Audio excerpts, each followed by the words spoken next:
बेटा स्क्रीन दिखाई दे रही है आप लोगों को? Yes ma'am.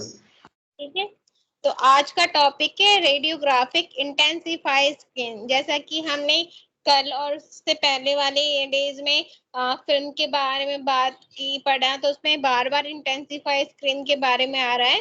तो आज हम उसी इंटेंसिफाई स्क्रीन के बारे में बात करेंगे। तो आज का टॉपिक हमारा स्टार्ट होगा रेडियोग्राफिक इंटेंसिफाई स्क्रीन, जो हमारी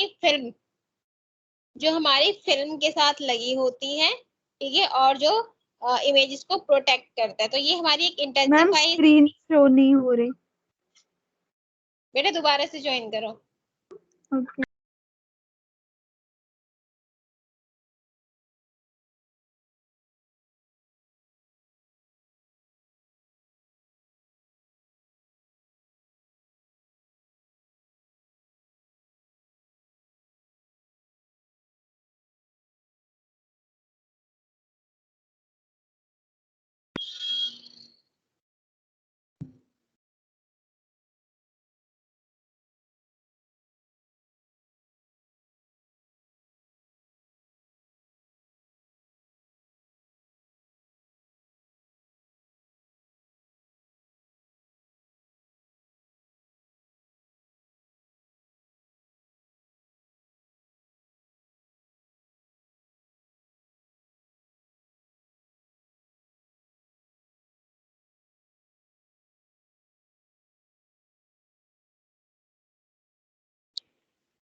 लगता है दीपाली ने ज्वाइन नहीं किया अभी। मैम कर लिया ज्वाइन। हो गए? Yes ma'am.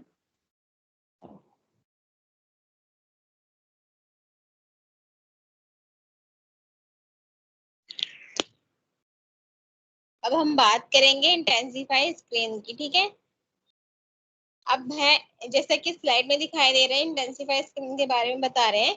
देयर आर 3 की part of the image receptor for conventional, मतलब रेडियोग्राफी। मतलब कहने का मतलब है कि जो इंटेंसिफाई स्क्रीन है उसमें 3 की पार्ट है इमेज रिसेप्टर। इमेज को फॉर्म करने के लिए इसके पास 3 पार्ट होते हैं, ठीक है, रेडियोग्राफिक कन्वेंशनल के लिए। तो सबसे पहला आता है हमारा film to record the image. मतलब जैसा कि हमने पहले बात की ना, फिल्म फिल्म जिसमें हम क्या करते हैं, रिकॉर्ड करते हैं। जो इमेजेस होती है उसको रिकॉर्डिंग की जाती है। नेक्स्ट है हमारा intensify screen to expose the film, ठीक है। तो जैसा कि इसने बताया कि रेडियोग्राफिक कन्वेंशनल के लिए हमें मतलब जो 3 मेन पार्ट होते हैं उनकी जरूरत पड़ती है। नंबर 1 है फिल्म, ठीक है, जिसमें हमारी इमेज रिकॉर्ड होती है। नंबर 2 है इंटेंसिफाई स्क्रीन, जिसपे क्या होती है, जो एक्सपोज होते हैं, टू एक्सपोज द फिल्म, जो फिल्म को एक्सपोज करता है, ठीक है। और थर्ड है हमारी कैसेट, जो क्या करती है, कैसेट कैसेट स्क्रीन और फिल्म को प्रोटेक्ट करती है। तो जो हमारे रेडियोग्राफिक कन्वेंशनल के लिए सबसे जो 3, या ये कह लो इमेज फॉर्मेशन के लिए, इमेज रिसेप्टर के लिए जो सबसे मेन 3 पार्ट होते हैं, 3 की पॉइंट है, वो हमारी फिल्म, इंटेंसिफाई स्क्रीन और कैसेट्स होती है। तो हमने फिल्म के बारे में पढ़ा कि फिल्म में इमेजेस फॉर्म होती हैं, ठीक है। और जैसे कि हमने कल वाली क्लास में पढ़ा कैसेट के बारे में, कैसेट क्या करता है, स्क्रीन और फिल्म को प्रोटेक्ट करता है, ठीक है, डैमेज होने से बचाता है। तो आज हम बात करेंगे इंटेंसिफाई स्क्रीन, जो क्या करता है, लाइट को एक्सपोज करता है, टू एक्सपोज द फिल्म, ठीक है। अब जैसा कि ये रेडियोग्राफिक इंटेंसिफाई स्क्रीन के बारे में बता रहे हैं, less than 1% of incident X-ray interact with the film. मतलब 1% से भी कम जो एक्सरे है वो फिल्म से क्या होता है, इंटरेक्ट करता है, to contribute to the latent image. Latent image बनाने के लिए जो हमारा इंटेंसिफाई स्क्रीन है वो 1% से कम एक्सरे को फिल्म से इंटरेक्ट होने देता है, ठीक है।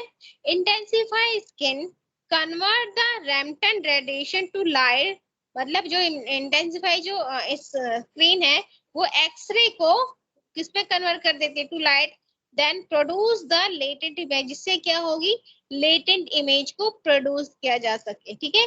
They act as amplifier of the remnant radiation, और वो एम्पलीफायर की तरह वर्क करता है। जो रेमनेंट रेडिएशन, जो हमारी एक्सरे रेडिएशन, उसको एम्पलीफायर की तरह काम करके उसको लाइट में कन्वर्ट करा देता है। तो इतना समझ में आया कि इंटेंसिफाई स्क्रीन क्या होती है। इंटेंसिफाई स्क्रीन वो स्क्रीन होती है जो रेडिएशन को, मतलब एक्सरे रेडिएशन को लाइट में कन्वर्ट करा देती है और एक लेटेंट इमेज को प्रोड्यूस कराती है, ठीक है। वो हमारी इंटेंसिफाई स्क्रीन होती है जो हमारी कैसेट्स में लगी होती हैं। अब बात करते हैं रेडियोग्राफिक इंटेंसिफाई स्क्रीन की, आगे बात करते हैं। About 30% of x-ray strike the screen interact with screen producing a large number of visual light photon, मतलब कहने का मतलब है कि अबाउट 30% जो एक्सरे होती है वो स्क्रीन पे स्ट्राइक करती है, मतलब पड़ती है, और जिससे क्या होते हैं, विद स्क्रीन प्रोड्यूसिंग, जिससे क्या होगी, बहुत सारे विजुअल लाइट फोटोन क्या होंगे, प्रोड्यूस होंगे, ठीक है। मतलब 30% जो एक्सरे है वो स्क्रीन पे टकराएगी और उससे बहुत सारे, मतलब बहुत ज्यादा जो लार्ज क्वांटिटी में जो लार्ज क्वांटिटी में क्या होंगे, विजुअल लाइट फोटोन्स प्रोड्यूस होंगे। और फोटोन्स क्या होती है, एनर्जी सोर्स होती है, ठीक है। नेक्स्ट है use of intensify screen result in considerable lower radiation dose, मतलब इंटेंसिफाई का स्क्रीन का यूज करने से क्या होता है, lower radiation dose to the patient, जिसकी वजह से जो लोअर रेडिएशन डोज की जरूरत होती है, बट है disadvantage of causing a slight blurring the image, और जिसका डिसएडवांटेज ये है कि वो इमेज को ब्लर, मतलब जो इमेज इसको क्या करता है, ब्लर दिखाता है, स्लाइटली ब्लरी द इमेज, मतलब इसकी वजह से लोअर रेडिएशन डोज तो हो जाती है लेकिन इमेज जो होगी वो थोड़ी सी ब्लर आ जाती है।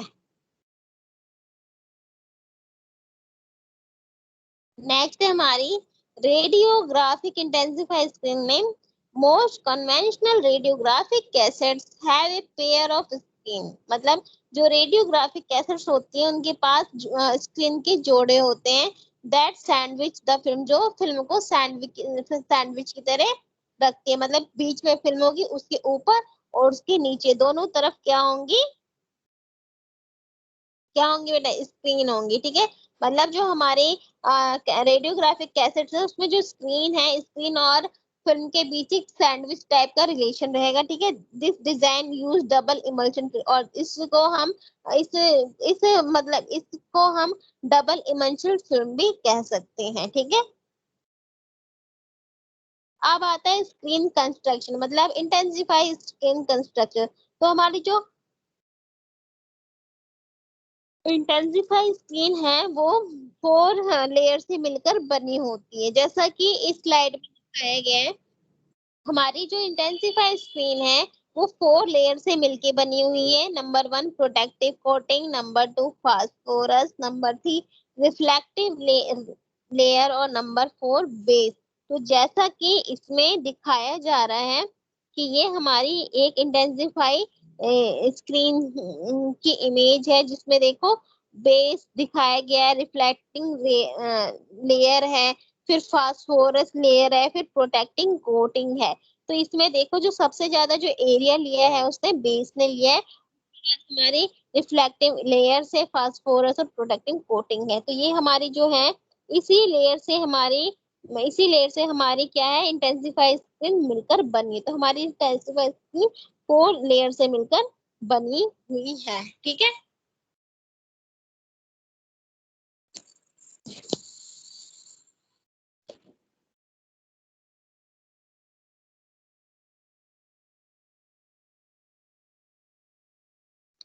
नेक्स्ट है हमारी प्रोटेक्टिंग कोटिंग। जैसा कि हमने देखो इसमें पढ़ा ना, protecting coating, phosphorus, reflecting layer और बेस, है ना। तो हमने ये जो सीरियल नंबर डाले वो नीचे से ऊपर की तरफ है। तो सबसे हम पहले बात करते हैं प्रोटेक्टिंग कोटिंग। तो क्या है, ये हमारी सबसे लोअर वाली कोटिंग है। तो ये क्या है, सबसे एंडिंग की। तो coating is transparent to light, मतलब जो हमारी प्रोटेक्टिव कोटिंग है वो ट्रांसपेरेंट है, किसके लिए, लाइट के लिए, ठीक है, ट्रांसपेरेंट टू लाइट। नेक्स्ट है resistant to abrasion and damage from handling, मतलब ये क्या है, रेजिस्टेंस, अब्रेशन नहीं हो सकता और मतलब हैंडलिंग में, और ये क्या कर सकता है, डैमेज फ्रॉम हैंडलिंग, ठीक है। तो ये उसके लिए रोक सकता है, मतलब रेजिस्टेंस है, मतलब एक रेजिस्टेंस है, मतलब कह लो रेस्ट्रिक्शन है अब्रेशन और डैमेज के लिए, ठीक है। रेजिस्टेंस टू स्टैटिक इलेक्ट्रिसिटी, और किसके लिए रेजिस्टेंस है, स्टैटिक इलेक्ट्रिसिटी के लिए भी रेजिस्टेंस है, ठीक है। Provide surface for cleaning well protecting the phosphorus, और ये क्या करती है, सरफेस को क्लीन रखती है, एंड जिससे क्या होगा कि जो फास्फोरस होगा वो प्रोटेक्ट रहेगा, ठीक है। इस वो सरफेस को हमेशा क्लीन रखेगी, जिससे जो फास्फोरस है वो हमेशा प्रोटेक्ट रहेगा। इसको हम प्रोटेक्टिंग कोटिंग इसलिए कहते हैं। नेक्स्ट आता है, उसके बाद अब आती है हमारी फास्फोरस की लेयर। जो फास्फोरस की लेयर है वो क्या करती है, active layer of the screen इस फास्फोरस, जो हमारे इंटेंसिफाई स्क्रीन की जो सबसे एक्टिव लेयर है वो हमारी फास्फोरस लेयर होती है, ठीक है। इसलिए हम इसको एक्टिव लेयर ऑफ स्किन भी कहते हैं। Phosphorus emit light when stimulated by x-ray, तो जब भी एक्सरे लाइट पड़ती है तो ये हमारी फास्फोरस लाइट, जब एक्सरे रेडिएशन पड़ता है तो हमारी फास्फोरस क्या करती है, लाइट को जनरेट करती है, एमिट करती है। Prior to 1917, the most phosphorus was crystalline form of calcium tungsten। 1917 में जो मोस्ट जो फास्फोरस थे वो क्रिस्टलाइन थे, जो किससे बने होते थे, हमारे कैल्शियम टंगस्टेन की बने होते थे, ठीक है। अब बात करते हैं आगे फास्फोरस की।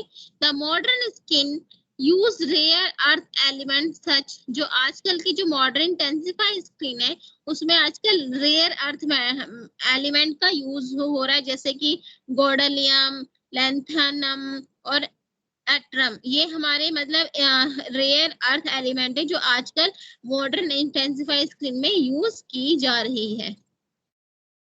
अब बात आता है properties of phosphorus use intensify screen, मतलब फास्फोरस की कौन कौन सी प्रॉपर्टी की वजह से हम इसका यूज इंटेंसिफाई स्क्रीन में करते हैं। तो इसका है हाई एटॉमिक नंबर, जो हमारा फास्फोरस है उसका एटॉमिक नंबर हाई है, so X ray absorption will be high, तो उसकी वजह से जो एक्सरे एब्जॉर्प्शन होगा वो भी हाई होगा, ठीक है। नेक्स्ट है emit large amount of light पर एक्सरे एब्जॉर्प्शन, मतलब जितना जितना एक्सरे एब्जॉर्प्शन होगा उसके अकॉर्डिंग लार्ज अमाउंट में क्या होंगी, लाइट एमिट होंगी, ठीक है। Light must be of proper wavelength to match the sensitivity of film, जो लाइट होगी उसकी जो वेवलेंथ होगी वो हमारी फिल्म की सेंसिटिविटी से मिलती रहेगी, मतलब प्रॉपर मैच करती रहेगी। नेक्स्ट है phosphorus after glow should be minimal, जो फास्फोरस होगा जब लाइट पड़ेगी ग्लो करेगा तो उसके पास वो क्या होगा, कम हो जाएगा। Phosphorus should not be affected by heat, humidity या अदर एनवायरमेंटल कंडीशन, जो फास्फोरस होता है उस पर ना तो हीट का कोई इफेक्ट पड़ता है, ना ही ह्यूमिडिटी का इफेक्ट पड़ेगा, और ना ही कोई हमारे एनवायरमेंटल कंडीशन का उस पर कोई इफेक्ट पड़ेगा। अब हम बात करते हैं influence of the action of intensify screen, मतलब जो हमारे इंटेंसिफाई स्किन है उसकी इन्फ्लुएंस एक्शन क्या है। तो क्या है इसका, सबसे पहले थिकनेस ऑफ फास्फोरस लेयर, मतलब जो हमारी फास्फोरस लेयर होगी वो क्या होगी, थोड़ी थिक होगी, ठीक है। कंसंट्रेशन ऑफ क्रिस्टल्स, इसमें फास्फोरस के बहुत सारे क्रिस्टल्स होंगे जो बहुत ज्यादा कंसंट्रेटेड होगी, मतलब concentrated crystal of the phosphorus होगा, ठीक है। Next is size of crystal, तो ये किस पे डिपेंड करेगा, हमारे क्रिस्टल की साइज पे डिपेंड करेगा। जैसा कि इसमें देखो देखा, एक लेटेंट का है, इसमें का स्क्रीन फास्फोरस है, फिल्म एमल्शन है, ठीक है। अब बात करते हैं रिफ्लेक्टिव लेयर, ठीक है। रिफ्लेक्टिव लेयर क्या है, हमारे इंटेंसिफाई की उसके बाद वाली लेयर। तो ये क्या काम करती है, light from the phosphorus is emitted isotropic. जो लाइट फास्फोरस से एमिट होती है वो क्या होती है, आइसोट्रोपिकली होती है, ठीक है। Without reflective layer only half of the light would interact with the film. अगर मतलब अगर हम रिफ्लेक्टिव लेयर का यूज नहीं करेंगे तो सिर्फ उसमें आधी ही जो लाइट होगी वो फिल्म के साथ अट्रैक्ट करेगी, विदाउट मतलब अगर रिफ्लेक्टिंग लेयर नहीं लगाएंगे। और जबकि हमें क्या करना है, पूरा का पूरा इंटरेक्ट करना है, ठीक है। Reflective layer redirect the sun redirect the light to the film. जो हमारी रिफ्लेक्टिव लेयर है वो लाइट को किस डायरेक्शन की तरफ ले जाएगी, फिल्म की तरफ ले जाएगी। नेक्स्ट है हमारा, some screen have special dye that absorb light photon coming to the large angle। मतलब कुछ ऐसी स्क्रीन होती है जिसपे स्पेशल तरीके की डाई का यूज किया जाता है, जिससे क्या होता है, जो लाइट जिसकी वजह से वो क्या करती है, लाइट फोटोन को बहुत ज्यादा, आने वाली लाइट फोटोन को बहुत ज्यादा मतलब अब्जॉर्ब करती है, लार्जर एंगल पे बहुत ज्यादा अब्जॉर्ब करती है। This photon would increase the image blur. और जिसकी वजह से ये इमेज की ब्लर को और ज्यादा क्या करते हैं, बढ़ा देते हैं। Only the photon perpendicular to the film are emitted. जो फोटोन्स ही है जो हमारी फिल्म के परपेंडिकुलर होती हैं, जो एमिट हुई होती हैं, ठीक है। Dye increase spatial resolution but reduce speed. जो हम कॉन्ट्रास्ट डाई है का यूज करते हैं तो उससे स्पेशल रिजोल्यूशन तो बढ़ जाता है, इमेज साफ आने लगती है, लेकिन जो उसकी स्पीड होती है वो थोड़ी कम हो जाती है, ठीक है। अब हम बात करेंगे इंटेंसिफाई स्क्रीन की बेस की बात करेंगे। तो जो बेस है, base is the layer furthest from the film. जो हमारी जो इंटेंसिफाई स्क्रीन है उसकी जो बेस है वो क्या है, फर्दर्स्ट फ्रॉम द फिल्म। जो क्या है, हमारे इस फिल्म से थोड़ी दूर रहेगी, ठीक है। It is usually made of polyester. जो हमारे इंटेंसिफाई स्क्रीन का जो बेस होता है वो पॉलिस्टर का बना होता है। द बेस शुड बी, जो बेस कैसा होना चाहिए, रफ। उसका जो बेस रग होना चाहिए और मॉइस्चर रेजिस्टेंस, मतलब उस पे मॉइस्चर नहीं होना चाहिए। Can't be damage by radiation and discoloration. मतलब रेडिएशन डिस्कलरेशन के थ्रू वो डैमेज नहीं होना चाहिए। केमिकली इनर्ट, मतलब उस पर कोई भी केमिकल का असर नहीं होना चाहिए। और फ्लेक्सिबल होना चाहिए और उसमें इम्प्योरिटी फ्री, मतलब कोई भी किसी भी तरीके कंटामिनेट नहीं होना चाहिए। तो जो हमारा बेस है वो मॉइस्चर रेजिस्टेंट, ठीक है, और जो जो रेडिएशन से डैमेज ना हो, और फ्लेक्सिबल और इम्प्योरिटी फ्री होना चाहिए, मतलब साफ सुथरा होना चाहिए। अब हम बात करते हैं ल्यूमिनेसेंस। ल्यूमिनेसेंस में क्या है, x ray photon is absorb by the target atom. जो हमारी एक्सरे है, एक्सरे फोटोन जो होगी वो हमारे टारगेट एटम से क्या हो जाएंगी, अब्सॉर्ब हो जाएंगी। Outer shell electron is raised to excited state. जब भी इनको कोई भी मतलब ये कह लो एनर्जी मिलेगी तो हमारी जो इलेक्ट्रॉन है वो क्या होगी, अपने अपने सेल से बाहर चली जाएगी और वो एक्साइटेड स्टेट पे पहुंच जाएगी, मतलब लो लेवल से हाई लेवल में पहुंच जाएंगी। It return to ground state with emission of light photon. और ये वापस अपने ग्राउंड स्टेट में वापस आ जाएंगी। जब लाइट फोटोन का एमिशन होगा तो ये वापस से आ जाएंगी, मतलब फिर हाई स्टेट से लो एनर्जी में वापस आ जाएंगे, ठीक है। नेक्स्ट है, any material that give off light in response to stimulus is luminescence material. मतलब जो कोई भी मटेरियल जो क्या करे, जो स्टिमुलस से क्या करे, लाइट जनरेट करे, वो हमारा ल्यूमिनेसेंस मटेरियल कहलाता है, ठीक है। इस हिसाब से जो ल्यूमिनेसेंस मटेरियल है वो 2 टाइप के होते हैं। नंबर 1 फ्लोरोसेंट, नंबर 2 है फास्फोरसेंट, ठीक है। तो जो फ्लोरोसेंस होता है वो क्या करता है, give off light only during stimulus. ये कब लाइट देगा, जब स्टिमुलस होगा उसी टाइम देगा, एंड ये स्किन के लिए बहुत अच्छा है। जबकि फास्फोरसेंस क्या है, continue to give off light, ये लगातार क्या करे, लाइट को देता रहेगा। आफ्टर स्टिमुलेशन होने के बाद, स्टिमुलस होने के बाद भी लाइट देता रहेगा। बैड फॉर स्क्रीन, और ये हमारी स्क्रीन के लिए बहुत बेकार है, जिसके लिए हम बोलते हैं लैग या आफ्टर ग्लो। इसलिए हम इसको लैग या आफ्टर ग्लो कहते हैं, क्योंकि ये स्टिमुलस के बाद भी क्या करे, लाइट को गिव अप करता रहेगा, ठीक है। और जिसकी वजह से जो स्क्रीन होगी वो बैड हो जाएगी। अब बात करते हैं प्रॉपर्टीज ऑफ स्क्रीन। तो फास्फोरस कंपोजिशन, ठीक है, प्रॉपर्टीज कहते हैं। नंबर आता है phosphorus composition. Rare earth screen are very efficient in conversion of x-ray to light. मतलब हमारे अर्थ पे बहुत सारे अर्थ पे बहुत सारे ऐसे स्क्रीन है जो क्या करती है, वेरी एफिशिएंट, जो बहुत ज्यादा कन्वर्शन करेगी, हमारी एक्सरे को लाइट में कन्वर्शन कर सकती है, ठीक है। नेक्स्ट है हमारी प्रॉपर्टीज ऑफ, नेक्स्ट है phosphorus thickness. Thicker the phosphorus layer higher the number x-ray converted to light. मतलब जितनी ज्यादा फास्फोरस की लेयर मोटी होगी उतनी ही ज्यादा x-ray convert light x-ray radiation light में कन्वर्ट होगा। मतलब जितनी ज्यादा फास्फोरस लेयर मोटी उतनी ही ज्यादा एक्सरे रेडिएशन लाइट में कन्वर्ट हो जाएगा।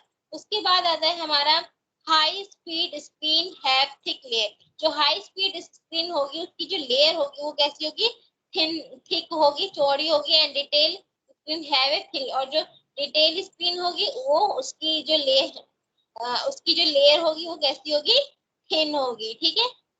नेक्स्ट है reflective layer will increase spread and blur. जो हमारी रिफ्लेक्टिव लेयर होती है वो हमारे स्क्रीन की स्पीड और ब्लर को बढ़ा देती है। अब बात करते हैं प्रॉपर्टीज ऑफ स्किन की। नेक्स्ट है, जैसे कि हमने पहले पढ़ा था, अब है इसमें डाई।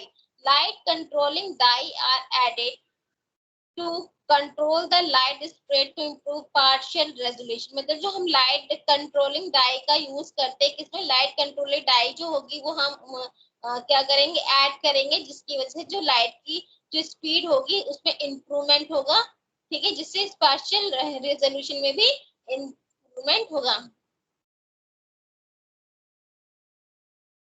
नेक्स्ट है हमारा क्रिस्टल साइज। तो क्या, larger crystal produce more light पर इंटरेक्शन। मतलब जो अगर क्रिस्टल ज्यादा होंगे, बड़े होंगे, तो वो ज्यादा लाइट को क्या करेंगे, प्रोड्यूस करेंगे। Detail screen have small crystal. जो डिटेल स्क्रीन होगी उनके जो क्रिस्टल होंगे वो छोटे होंगे। नेक्स्ट है प्रॉपर्टीज ऑफ स्क्रीन की कौन कौन सी प्रॉपर्टीज है। नंबर 1 इसमें कंसंट्रेशन ऑफ क्रिस्टल। मतलब क्रिस्टल का कितना कंसंट्रेशन है, ठीक है। Higher the concentration of crystal higher the speed. जितनी ज्यादा कंसंट्रेशन इस क्रिस्टल की होगी उतनी ज्यादा स्पीड भी तेज होगी। अब बात आती है rare earth screen. Rare earth screen have increase speed for two reason. जो हम रेयर अर्थ स्क्रीन का यूज करते हैं वो क्या करती है, स्क्रीन को बढ़ा देती है। उसमें 2 रीजन शामिल है। Number 1 detective quantum efficiency, number 2 conversion efficiency. अगर बात करें हम डिटेक्टिव क्वांटम एफिशिएंसी, जिसको हम DQE कहते हैं, या the ability to observe the photon. मतलब डिटेक्टिव क्वांटम एफिशिएंसी से हम ये पता करते हैं कि फोटोन को ऑब्जॉर्व करने की कितनी एबिलिटी है। नेक्स्ट है हमारा conversion efficiency, amount of light emit पर एक्स। जिससे हमें ये पता चलता है कि एक्सरे मतलब कितना अमाउंट में लाइट को एमिट करता है।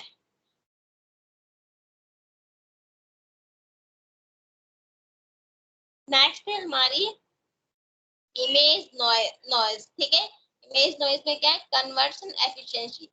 High conversion efficiency result increase image noise. मतलब जितनी ज्यादा कन्वर्जन एफिशिएंसी होगी उतनी ही ज्यादा इमेज नॉइज मतलब नॉइज कह लो, शोर प्रोड्यूस होगा। Noise any unwanted information can be speckled appearance या ग्रेनी। मतलब जो नॉइजी जो है वो कहीं मतलब वो अपनी अपीयरेंस को दिखाएगी, ठीक है। Next it occur with fast screen and use to high KVP. और इसका यूज जो होता है फास्ट स्क्रीन के लिए करते हो, खास तौर से हाई केवीपी के लिए। Factor that make rare earth screen has greater screen also contribute the increase noise. मतलब जो हमारे जो अर्थ रेयर स्क्रीन है वो उनकी स्पीड जो है वो बहुत ज्यादा होती है, और जिसकी वजह से वो स्क्रीन नॉइस करने में भी कंट्रीब्यूशन उनका होता है। Screen increase in conversion efficiency result in lower exposure. अगर स्क्रीन की कन्वर्सन एफिशिएंसी ज्यादा होगी तो उसकी वजह से एक्सपोजर लो हो जाएगा। Left x-ray result in increasing. Next है हमारा स्पेशल रेजोल्यूशन। ठीक है, इसमें क्या है, image detail is the result of spatial resolution and contrast resolution. जो इमेज होगी वो हमें स्पेशल रेजोल्यूशन में मिलेगी, नहीं तो कंट्रास्ट रेजोल्यूशन में मिलेगी। Generally condition that increase speed reduce partial resolution. जैसे ही स्पीड को बढ़ाते हैं पार्शियल रेजोल्यूशन कम होने लगता है।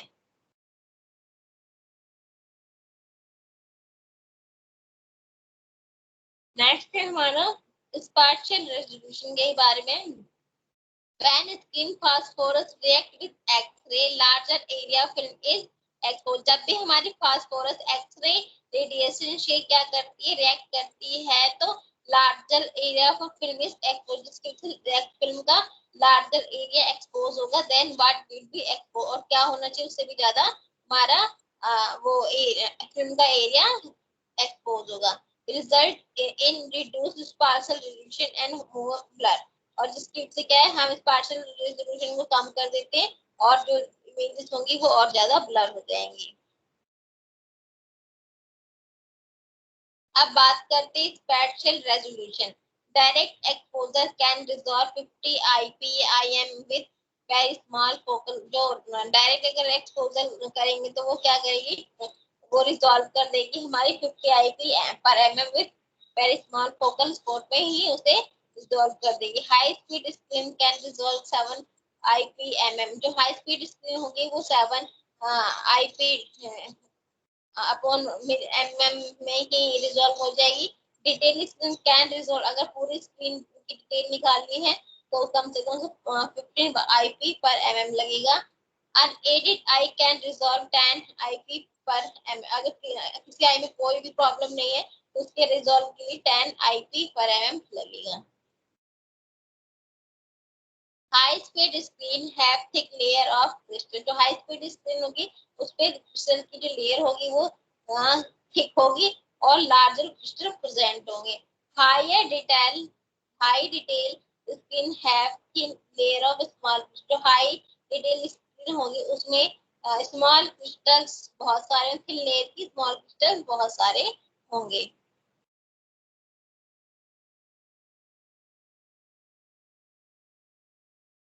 नेक्स्ट है हमारा each screen contribute relatively evenly in production of image। जो हर स्क्रीन का जो क्या होता है, कंट्रीब्यूशन होता है इमेज की प्रोडक्शन में। अब बात करते हैं cassette. Cassette is rigid holder for the film and screen. जैसा कि हमने कल कैसेट्स के बारे में पढ़ा, जो कैसेट्स होगी वो रिजिड एक तरीके का होल्डर होगा जिसमें हम फिल्म और स्क्रीन को रखते हैं। It will be contain some form of compression to push the film. उसमें कुछ इस तरह कंप्रेशन होते हैं जो हमारी फिल्म को पुश करते हैं in the close contact with the, वो स्क्रीन के साथ ये क्लोज कॉन्टैक्ट बनाते हैं। Front of cassette is made of radiolucent material. जो हमारी फिल्म कैसेट का जो आगे का पार्ट होता है रेड्यूसेंट मटेरियल का बना होता है और लो एब्जॉर्प्शन पावर होती है।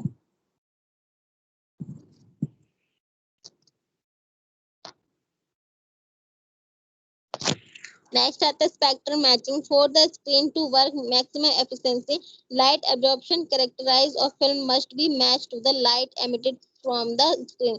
मतलब हमें अगर स्क्रीन को उसका स्क्रीन की वर्क की मैक्सिमम एफिशिएंसी देखनी है तो लाइट एब्जॉर्प्शन जो कैरेक्टर है वो हमारी लाइट एमिशन से क्या करनी चाहिए, मैच करनी चाहिए, तभी स्क्रीन फॉर्म होगी। This called spectrum matching.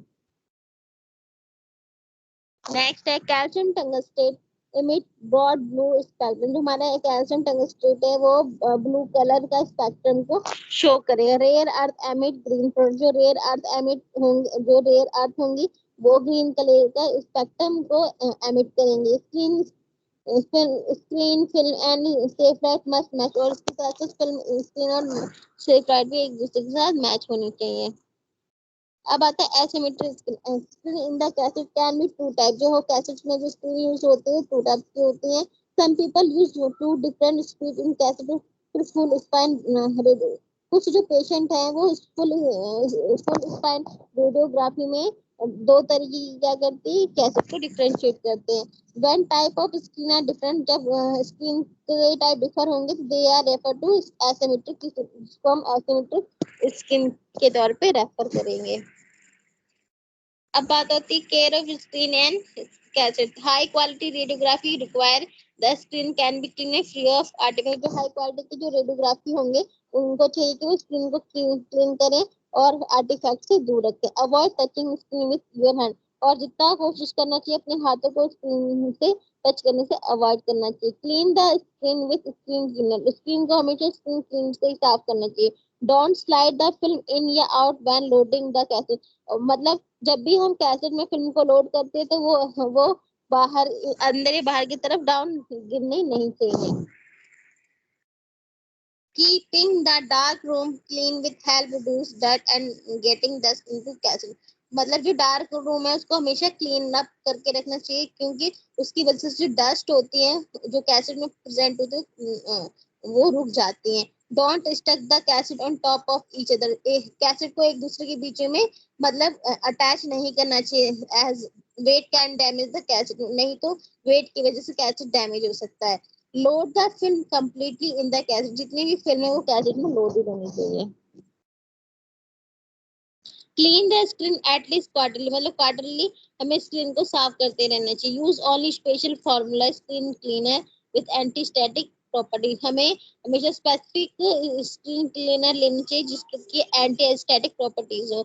Never we use alcohol to clean, और इसको अल्कोहल से कभी भी साफ नहीं करना चाहिए। Make sure they are dry when reloading the film, और हमेशा ये ध्यान रखना चाहिए कि जब भी फिल्म रिलोडिंग कर रहे हो उस वक्त ये सूखी होनी चाहिए।